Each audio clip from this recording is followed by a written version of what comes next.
इतना कहकर कछुआ चुपके से अपने दोनों हाथ पीठ के पीछे ले जाता है और सीधे हाथ से उल्टे हाथ की हथेली पर उंगली से कुछ बनाते हुए मन में सोचता है, ऐसा मंत्र पढ़ूंगा ना इस पर कि इसकी 7 पुश्ते तक मुझे याद रखेगी। आज ये नहीं बचने वाला मेरे हाथों। काला पोशाक कायर से ही बात करने में लगा रहता है। उसका पूरा ध्यान इस वक्त कायर पर था। कायर डरते हुए कहता है, हम चले जाएंगे, नहीं ढूंढेंगे उस झरने को। बस अब बहुत हुआ, हमें मारना मत, प्लीज मत मारना। इतना कहकर कायर दर्द से कराहने लग जाता है। काला पोशाक एकटक नजर से कायर की तरफ देख ही रहा था। कछुआ उस काले पोशाक को गुस्से से घूरते हुए मन ही मन मंत्र पढ़ना शुरू कर देता है। वो अपनी हथेली पर उंगली से कुछ बनाते जा रहा था और मंत्र पढ़ते जा रहा था। जैसे ही मंत्र पढ़कर खत्म होता है, कछुआ बड़ी हिम्मत के साथ उठता है और जिस हथेली पर वो उंगली फेर रहा था, उस हथेली से उस काले पोशाक का हाथ पकड़ते हुए कहता है, अब तेरी खैर नहीं, जा तड़प हरामजादे। इतना कहकर कछुआ उस काली पोशाक वाले आदमी का हाथ कसकर पकड़ लेता है। कछुए को लगा था वो अभी तड़पना शुरू कर देगा, चीखने चिल्लाने लग जाएगा, पर उस काले पोशाक पर कुछ असर नहीं पड़ रहा था। वो अपनी जगह से टस से मस नहीं हुआ था, वैसे का वैसा ही खड़ा हुआ था जैसे पहले खड़ा हुआ था। कछुआ उस काली पोशाक वाले को देखते हुए मन में सोचने लग जाता है, ये क्या, इस पर मेरे मंत्रों का कुछ असर क्यों नहीं हुआ? अभी तक तो इसके हाथ की हड्डी टूट जानी चाहिए थी, इसे दर्द से कराहना शुरू कर देना चाहिए था। आखिर ये कैसे हो सकता है? कछुआ इसके आगे कुछ और सोच पाता उससे पहले ही काला पोशाक फिर से कछुए के मुंह पर एक मुक्का दे मारता है। जितनी फुर्ती के साथ वो उठा था, उतनी ही फुर्ती के साथ वापस से धड़ाम से नीचे गिर जाता है और दर्द से कराहने लग जाता है। काला पोशाक कछुए को घूरते हुए कहता है, ज्यादा होशियारी मत दिखा, समझा? चुपचाप दोनों यहाँ से वापस चले जाओ, वरना यहीं तुम दोनों को दफना दूंगा। कायर डरते हुए कहता है, नहीं नहीं, ऐसा कुछ मत करना, अभी तो मेरी शादी भी नहीं हुई है। तुम कहते हो तो हम वापस चले जाएंगे, उस झरने को नहीं ढूंढेंगे, मेरी बिंदु की कसम। काला पोशाक पलटकर कुछ नहीं कहता है, उन दोनों को ही घूरते रहता है। कायर कछुआ दोनों ही दर्द से कराहे जा रहे थे। जब उसे लगता है कायर कछुआ उसकी बात समझ गए हैं, तो वो वहां से चले जाता है। काला पोशाक के वहां से जाते ही कछुआ और कायर कस कस कर कराहने लग जाते हैं, बिलबिलाने लग जाते हैं। कायर दर्द से कराहते हुए ही कछुए से कहता है, अबे साले कछुए, वैसे तो तू बड़ा सौदाया बना फिरता है। जब काला पोशाक हमें धो रहा था तो तूने कुछ किया क्यों नहीं, मंत्र क्यों नहीं पढ़ा उस पर? कछुआ अपने हाथ की कोहनी को पकड़ते हुए कहता है, पढ़ा तो था, उस पर कुछ असर ही नहीं हुआ। कायर हैरानी के साथ कहता है, क्या कहा, असर नहीं हुआ? पर यह कैसे हो सकता है? कहीं तूने गलत मंत्र तो नहीं पढ़ा था? कछुआ जवाब देता है, नहीं यार, मंत्र तो मैंने एकदम सही पढ़ा था, पर पता नहीं उस पर असर क्यों नहीं किया। कछुआ कुछ सोचते हुए कहता है, मंत्र तभी किसी पर असर नहीं करते हैं जब उसने पहले ही अपने आप को किसी अदृश्य कवच से कवर करके रखा हो। कायर अपनी आंखें बड़ी करते हुए कहता है, इसका मतलब ये हुआ कि उस काले पोशाक वाले के पास भी शक्तियां हैं। कछुआ हामी भरते हुए कहता है, हाँ कायर, और ऐसी शक्तियां जो सौदायों की शक्तियों से ज्यादा ताकतवर हैं। तभी तो मेरे मंत्रों का उस पर कोई असर नहीं हुआ। मुझे तो लगता है उसने हम पर वार भी उसी अदृश्य शक्ति से किया होगा, तभी हमें संभलने का मौका नहीं मिला, वरना इतने कमजोर तो हम भी नहीं है कि उसे एक मुक्का तक नहीं मार सकते थे। कायर हाँ में अपना सिर हिलाते हुए कहता है, हाँ कछुए, तू एकदम सही बोल रहा है। उसने जरूर कुछ तो चालबाजी करी थी, तभी हम उसे हाथ तक नहीं लगा पाए और वो हमें तोड़कर चले गया। कछुआ किसी सोच में खोया हुआ था और उसी सोच में खोए हुए अंदाज में वो कायर से पूछता है, एक बात समझ नहीं आ रही कायर। कायर पूछता है, अब क्या समझ नहीं आ रहा है तुझे? कछुआ कहता है, यही यार कि वो हमें रोक क्यों रहा है। कायर मुंह बनाते हुए कहता है, रोक क्यों रहा है मतलब? कछुआ कहता है, मतलब ये यार कि उसने हमसे कहा कि झरने को ढूंढने की कोशिश भी मत करना, वरना मारे जाओगे, वापस चले जाओ। तू उसके कहने का मतलब समझा? कायर अपनी आंखें बड़ी करते हुए कहता है, हाँ समझ गया, वो चाहता है कि हम झरने को नहीं ढूंढें। कछुआ हड़बड़ाहट के साथ कहता है, हाँ यार वही, यही बात मेरी समझ में नहीं आ रही है कि वो क्यों चाहता है कि हम उस झरने को नहीं ढूंढें। आखिर उसे झरने से क्या लेना देना? कायर अपना सिर खुजाते हुए कहता है, अब ये बात तो वही जानता होगा ना यार, कछुआ अपना दिमाग चलाते हुए कहता है। पर मैं एक बात जरूर जान गया हूँ, कायर झट से पूछता है। कैसी बात? कछुआ कहता है, यही कि वो झरना हकीकत में है, युग की कोई इमेजिनेशन नहीं है। इतना ही नहीं, वो झरना कहीं और नहीं बल्कि यही इसी काला झाड़ी जंगल में है। तभी वो काला पोशाक चाहता था कि हम यहाँ से चले जाएं। कायर कछुए की बातों से सहमत होते हुए कहता है, हाँ यार तू एकदम सही अंदाजा लगा रहा है।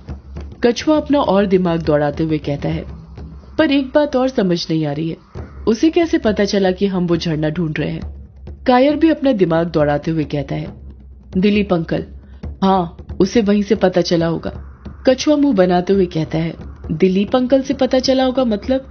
कायर चिढ़ते हुए कहता है, कछुए तू युग की तरह सिर्फ होशियार ही नहीं हो रहा है बल्कि भुलक्कड़ भी हो रहा है।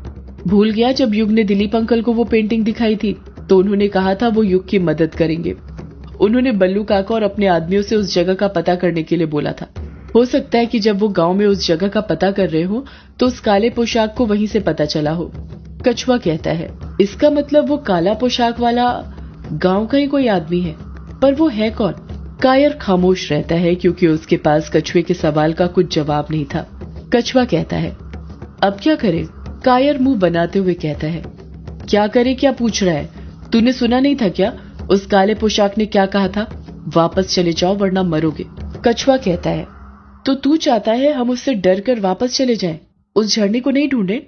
कायर झट से कहता है, डर के कारण नहीं कछुए, मार के कारण। मैं उसके हाथों वापस नहीं पिटना चाहता, और वैसे भी मेरे अंदर तो अब इतनी हिम्मत भी नहीं बची कि एक कदम भी आगे बढ़ा सकूं। बड़ा मारा है साले ने। कछुआ अपने हाथ पैर को हाथ लगाते हुए कहता है, यार मारा तो मुझे भी है, बड़े दर्द कर रहे हैं हाथ पैर। कायर कहता है, इसलिए कहता हूँ यहीं पर बैठे रहते हैं, आराम करते हैं। वैसे भी युग, अभिमन्यु, डायना, शालिनी और चैटर्जी चार्ली भी ढूंढ रहे हैं ना उस झरने को, तो हमारी क्या जरूरत है? कछुए को भी कायर की बातें ठीक लगने लग जाती हैं। वो उसी वक्त अपने बाकी के दोस्तों को फोन करने लग जाता है ताकि उस काले पोशाक वाले से सतर्क रहने के लिए बोल दे, पर नेटवर्क न मिलने के कारण किसी को फोन नहीं कर पाता है। मार खाने के कारण कछुए का चेहरा सूजने लग गया था, उसे भी दर्द हो रहा था। वो भी कायर के साथ वहीं पर बैठकर आराम करने लग जाता है। काला झाड़ी जंगल के अलग अलग एरिया में युग और उसके दोस्त झरने की तलाश कर रहे थे। जैसे जैसे रात गहरी होती जा रही थी, काला झाड़ी जंगल के अंदर का अंधेरा भी बढ़ता जा रहा था। झरने को ढूंढने के चक्कर में ही युग अभिमन्यु से अलग हो गया था, तो चैटर्जी चार्ली से अलग हो गया था। कायर और कछुआ तो हार मानकर बैठ गए थे। बस शालिनी और डायना थी जो साथ साथ कदम बढ़ाए जा रही थी। दोनों सहेली कम बहनें ज्यादा लग रही थी। दोनों ने एक दूसरे का हाथ पकड़ कर रखा हुआ था। डायना थक चुकी थी, पर शालिनी थी कि बार बार उसका हौसला बढ़ाते जा रही थी। शालिनी को किसी भी कीमत पर अपना शरीर ढूंढना था। सिर्फ डायना ही नहीं, युग भी बुरी तरह थक चुका था। उसका भी हाल बेहाल था, पर यामिनी से मिलने की तड़प के कारण उसके कदम खुद ब खुद आगे बढ़ते जा रहे थे। जैसे उसने सोच लिया हो, वो तब तक नहीं रुकने वाला जब तक उसे वो झरना मिल नहीं जाता है। चैटर्जी के अंदर भी उस झरने को ढूंढने का जुनून सवार हो गया था। उसे उस काले साए से अपने 4 साथियों का बदला लेना था, और वो इतना तो समझ ही गया था कि उस झरने के मिलने के बाद ही ये सब मुमकिन हो पाएगा। उस झरने के पास कुछ तो ऐसा था कि युग ने उसकी मां को ढूंढने की जगह उसे झरने को ढूंढने के लिए बोला था। इसलिए चैटर्जी ने भी उस झरने को ढूंढने में अपने जी जान लगा दी थी। आधी रात बीत चुकी थी, पर किसी को वो झरना अभी तक नहीं मिला था। सब बुरी तरह थक चुके थे।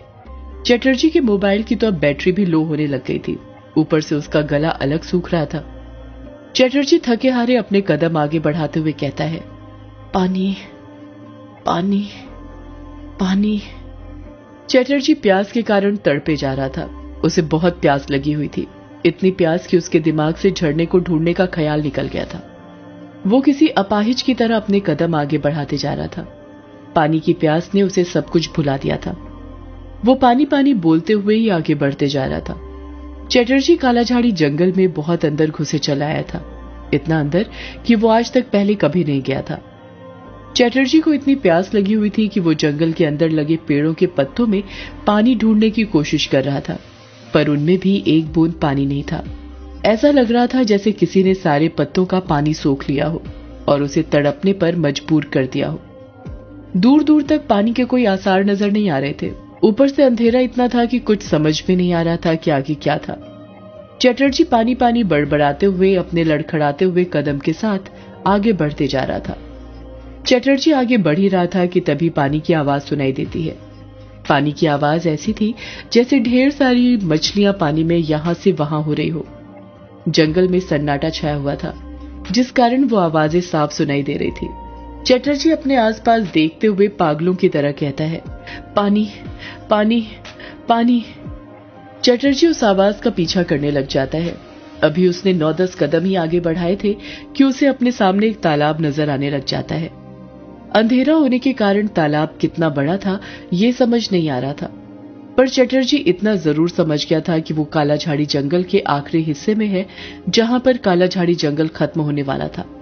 तालाब को देखते से ही चटर्जी खुश हो जाता है। उसके पूरे बदन में एनर्जी आ जाती है और वो फुर्ती के साथ अपने कदम आगे बढ़ाने लग जाता है।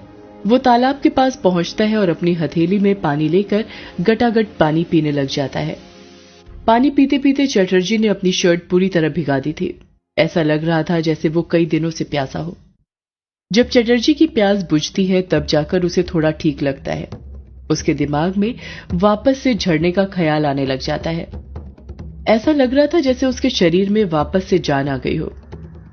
चटर्जी तालाब के पानी को देखते हुए मन में सोचता है, पानी पानी, यहां जंगल में पानी का तालाब है।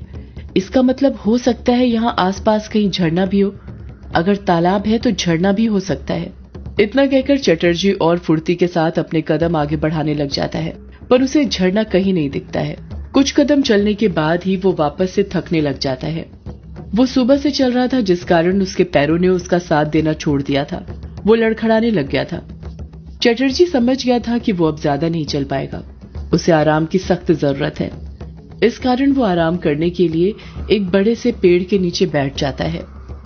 अंधेरा होने के कारण वो पेड़ किसका था ये तो समझ नहीं आ रहा था, पर इतना जरूर समझ आ रहा था कि उस पेड़ पर कई सारे सफेद फूल लगे हुए थे, जो रात के अंधेरे में सफेद तारों की तरह चमक रहे थे। चटर्जी कब बैठे बैठे उस पेड़ के नीचे सो जाता है उसे पता ही नहीं चलता है। उस पेड़ की कुछ खासियत ही ऐसी थी। पूरी रात गुजर जाती है, युग चलते रहता है, पर उसे कहीं भी वो झरना दिखाई नहीं देता है, ना ही शालिनी और डायना को दिखाई देता है। अब तो उन तीनों ने भी उम्मीद छोड़ दी थी उस झरने के मिलने की, पर फिर भी वो अपने कदम आगे बढ़ाते जा रहे थे। उन तीनों ने सोच लिया था जब तक वो झरना नहीं मिलेगा उनके कदम रुकने वाले नहीं थे। भोर का वक्त था। चटर्जी अभी भी पेड़ के नीचे सो रहा था। तभी एक ठंडी हवा का झोंका आता है। जैसे वो चटर्जी को छूता है, चटर्जी की नींद खुल जाती है। चटर्जी हड़बड़ाहट के साथ अपनी आंखें खोल देता है। जैसे ही वो अपनी आंखें खोलता है, उसे अपनी आंखों पर यकीन नहीं होता है। उसकी आंखें खुली की खुली रह जाती हैं।